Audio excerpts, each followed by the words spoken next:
Assalamualaikum warahmatullahi wabarakatuh. Halo semuanya, perkenalkan nama saya Viga Guspianda Aksima. Saya merupakan mahasiswa dari Universitas Islam Negeri Sultan Syarif Kasim Riau, Fakultas Ekonomi dan Ilmu Sosial, jurusan S1 Akuntansi. Saya merupakan mahasiswa semester 2. Pada kali ini saya akan menjawab 4 pertanyaan. Pertanyaan pertama, apa yang paling kamu sukai dari inovasi teknologi atau budaya perusahaan Google? Mengapa menjadi Google Student Ambassador adalah cara terbaik bagimu untuk menyalurkan antusiasme itu di kampus? Yang paling saya sukai dari Google adalah bagaimana inovasinya membuat ide lebih mudah diwujudkan. Google tidak hanya menghadirkan teknologi canggih, kan tetapi membangun ekosistem yang memungkinkan kolaborasi real-time, riset yang struktur, serta distribusi informasi yang cepat dan luas. Sebagai anggota UKK LPM, saya belajar bahwa ide dan informasi itu memiliki kekuatan besar.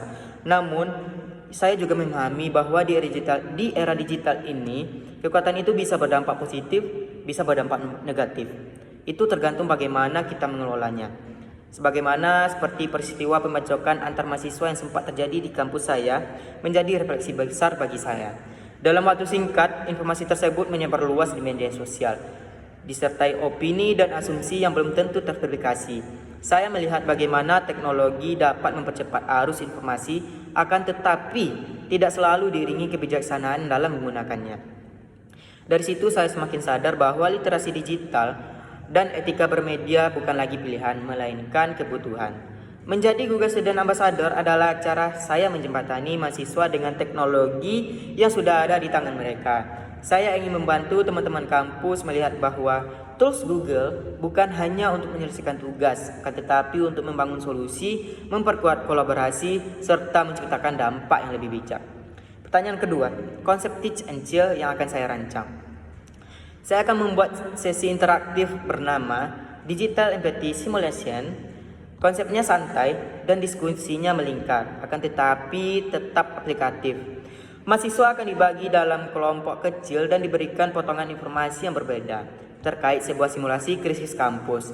Tantangannya adalah memverifikasi informasi menggunakan Google Search secara kritis, mengolah temuan bersama di Google Docs secara real time, menyusun satu pesan publik yang tenang, empatik, dan tidak provokatif. Di akhir sesi, kami akan membandingkan bagaimana perbedaan sumber dan sudut pandang dapat memengaruhi kesimpulan. Tujuannya bukan mengulang tragedi yang terjadi, akan tetapi melatih mahasiswa untuk berpikir sebelum membagikan informasi. Teach and Chill menjadi ruang aman untuk belajar bahwa teknologi bukan hanya alat komunikasi, akan tetapi alat verifikasi dan solusi. Selanjutnya pertanyaan ketiga itu pengalaman out of the box. Pengalaman saya saya merupakan mahasiswa yang cukup aktif di luar kampus ataupun organisasi di luar kampus, yang mana kami sering mengadakan kegiatan tidak melakukan evaluasi dan tidak ada yang berani untuk speak up, mau itu pendapat ataupun evaluasi untuk teman-temannya.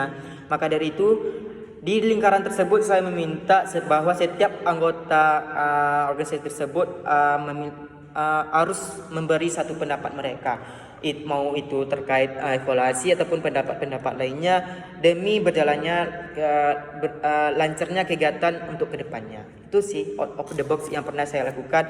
Namun ada yang lain, satu aja. Pertanyaan keempat, pencapaian yang ingin saya raih dalam 3 bulan pertama, yaitu saya ingin meluncurkan inisiatif lanjutan dari Teach and Chill, yaitu Post Before You Post, sebuah kampanye literasi digital yang mengajak mahasiswa untuk memverifikasi sebelum membagikan informasi, mengedepankan empati dalam berkomentar, menggunakan teknologi untuk solusi bukan sensasi. Saya akan bangga jika dalam 3 bulan terbentuk komunitas mahasiswa yang aktif mendiskusikan etika digital. Minimal satu event interaktif berjalan dengan partisipasi lintas jurusan. Terlihat perubahan kecil dalam pola komunikasi digital mahasiswa bagi saya. Dampak terbesar bukan pada jumlah peserta, kan tetapi pada perubahan pola pikir. Sebagaimana peristiwa kekerasan antar mahasiswa di kampus saya mengajarkan satu hal penting. Kita mungkin tidak selalu bisa mengendalikan situasi, akan tetapi kita selalu bisa mengendalikan situasi tersebut. Baik, hanya itu yang dapat saya sampaikan. Lebih dan kurang mohon maaf. Assalamualaikum warahmatullahi wabarakatuh.